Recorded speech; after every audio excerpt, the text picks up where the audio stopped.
మన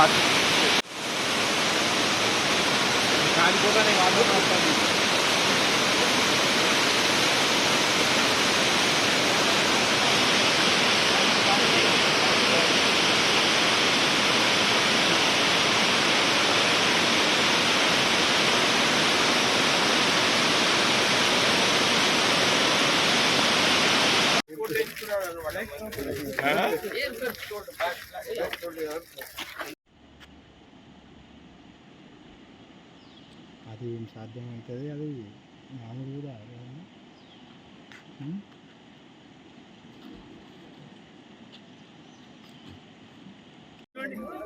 కొంచెం లోపల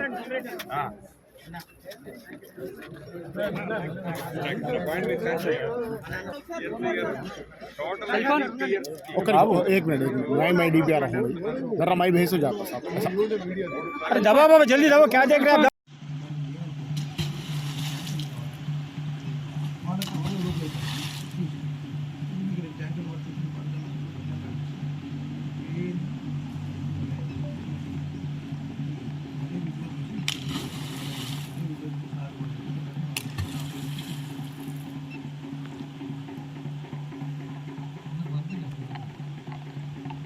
కొంచెం వెనకాల రండి అందరూ. ఫస్ట్ లెవెల్ ఏంటి?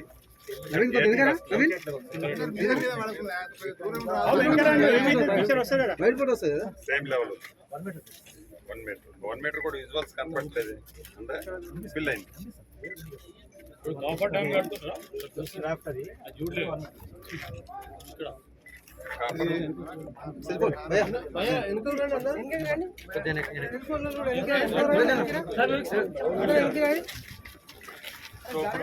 ఇక్కడతో పాటు అది కూడా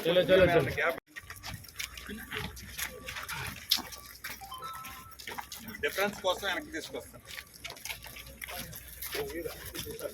ఇది original gap. Sir sir sir sir సిద్ధంగా జరగండి ఒక్క నిమిషం. లీక్ అవ్వకుండా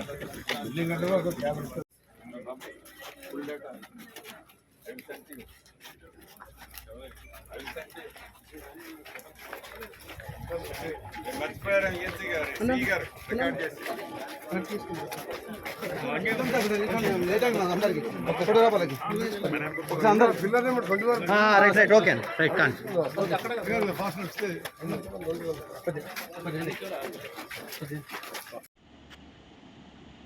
అసలు ఇసుక మీద బ్యారేజీలు కట్టే టెక్నాలజీ ఈ భూప్రపంచం మీద ఎక్కడుందో నాకైతే తెలియదు అధ్యక్ష. మేము నాగార్జున సాగర్ కట్టినాము, మేము శ్రీశైలం కట్టినాము, మేము జూరాల కట్టినాము, మేము శ్రీరామ్ సాగర్ కట్టినాము. ప్రకృతి వైపరీత్యాలకు దశాబ్దాలుగా నిటారుగా నిలబడే అన్ని వైపరీత్యాలను తట్టుకొని నిలబడ్డ ప్రాజెక్టులు అక్కడ కళ్ళ ముందు సజీవంగా ఉన్నాయి. కానీ 3 ఏళ్లలోనే కట్టిన మేడిగడ్డ కుంగిపోయి అన్నారం పగిలిపోయిన తర్వాత కూడా ఇంకా మేము గొప్ప ప్రాజెక్టులు కట్టినామని చెప్పుకోవడం తగ్గిస్తే బాగుంటుంది.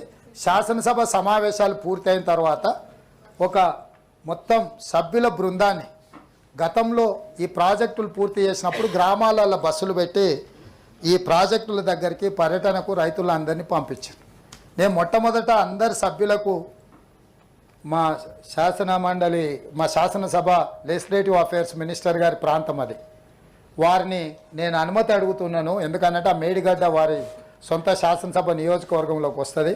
మాకందరికి కూడా అక్కడ చిన్న చిన్న ఛాయ్ భోజనం లాంటి వసతులు ఏర్పాటు చేయండి.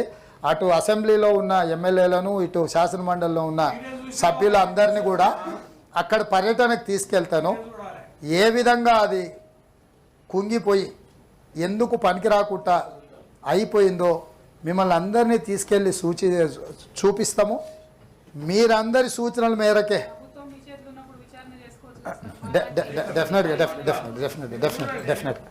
డెఫినెట్గా వారి సూచనను శ్రీమతి కల్వకుంట్ల కవిత గారు సూచన చేశారు విచారణ చేయమని. డెఫినెట్గా వారి సూచన మేరకు ప్రతిపక్షం మంచి సూచన చేశారు. సిట్టింగ్ జడ్జి చేత విచారణ చేసి కాంట్రాక్టర్లు ఇచ్చిన వాళ్ళను, ఆ సంబంధిత శాఖ మంత్రులను, ఆ కాంట్రాక్టర్లను అందరినీ కూడా ఏ రకంగా చట్ట పరిధిలో శిక్షించాలనో డెఫినెట్గా శిక్షిస్తాం. ఈ రకంగా ముందుకొచ్చి ప్రభుత్వానికి సహకరిస్తే డెఫినెట్గా చేస్తాం. సిట్టింగ్ జడ్జి చేత విచారణ చేస్తామని మా పెద్దలు జీవన్ రెడ్డి గారు చెప్పిండ్రు.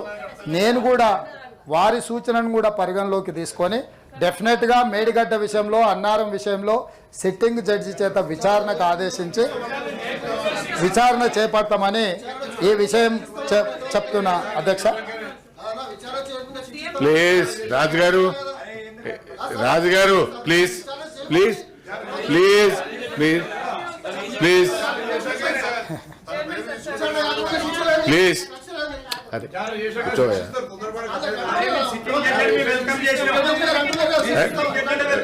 మధు మధు గారు అక్కడ మాట్లాడుతున్నారు, కూర్చోవయ్యా. అక్కడ మాట్లాడుతుంది కదా, అదే మీరు అధ్యక్ష ధన్యవాదాలు. నేను పర్మిషన్ ఇస్తున్నానమ్మా. అధ్యక్ష permission. Thank you sir, thank you ధన్యవాదాలు అధ్యక్ష. గౌరవ ముఖ్యమంత్రి వర్యులు పదే పదే చెప్పిందే చెప్తూ మేడిగడ్డలో కానీ అన్నారంలో కానీ చాలా ఘోరాలు జరిగిపోయినాయని చెప్తా ఉన్నారు అధ్యక్ష. వారి చేతిలో ప్రభుత్వం ఉన్నది. టెక్నికల్గా నిపుణులు చేయాల్సినటువంటి పని ఎమ్మెల్సీలను తీసుకుపోవడం, ఎమ్మెల్యేలను తీసుకుపోవడం అదే టూరిస్ట్ స్పాట్ కాదు కదా సార్. మేము చేసినటువంటి ప్రగతిని చూపించడానికి ఖచ్చితంగా తీసుకెళ్ళాం. ఇవాళ తప్పు జరిగితే తప్పు నిర్ధారించాల్సింది మనం కాదు, నిపుణుల ఆధ్వర్యంలో కమిటీలు వేయండి, ఖచ్చితంగా నిర్ధారించండి. ఏ పరీక్షకైనా సిద్ధంగా ఉంటాం, అందులో ఎటువంటి అనుమానం లేదు. Thank you sir. గౌరవ ముఖ్యమంత్రి గారు ప్లీజ్, ముఖ్యమంత్రి గారు చెప్తున్నారు కదా సార్. నేను అనేది ఏంటంటే ఇక్కడ ఉన్న సభ్యులకు కొన్ని అపోహలు ఉన్నాయి, కొన్ని అనుమానాలు ఉన్నాయి. నా సహచర సభ్యులకు అపోహలు అనుమానాలు ఉండొద్దు. ఈ ప్రభుత్వము పారదర్శకంగా నిష్పక్షపాతమైన విచారణకు ఆదేశిస్తుందని నమ్మకం కలిగించడానికి మేము వాళ్ళందరిని అక్కడికి తీసుకెళ్తామని అంటున్నాము. మిగతా సభ్యులకు అవకాశాన్ని కల్పిస్తే ఆ సభ్యురాలు గారికి ఏం అభ్యంతరమో నాకైతే తెలియదు. ఒకవేళ వాళ్ళ పార్టీ విధానమే ఇదైతే వాళ్ళ పార్టీ అధ్యక్షులు ప్రకటిస్తే ఆ పార్టీ సభ్యులు రాకపోయినా సరే మిగతా పార్టీ సభ్యులందరినీ కూడా నేను తీసుకొని వెళ్తాను. ఏ విచారణ అయినా విచారణ తర్వాత విచారణలో తేలిన అంశాల ప్రాతిపదికన కారణం ఎవ్వరని తెలిసిన తర్వాతనే భారత రాజ్యాంగంలో శిక్ష ఉంటుంది.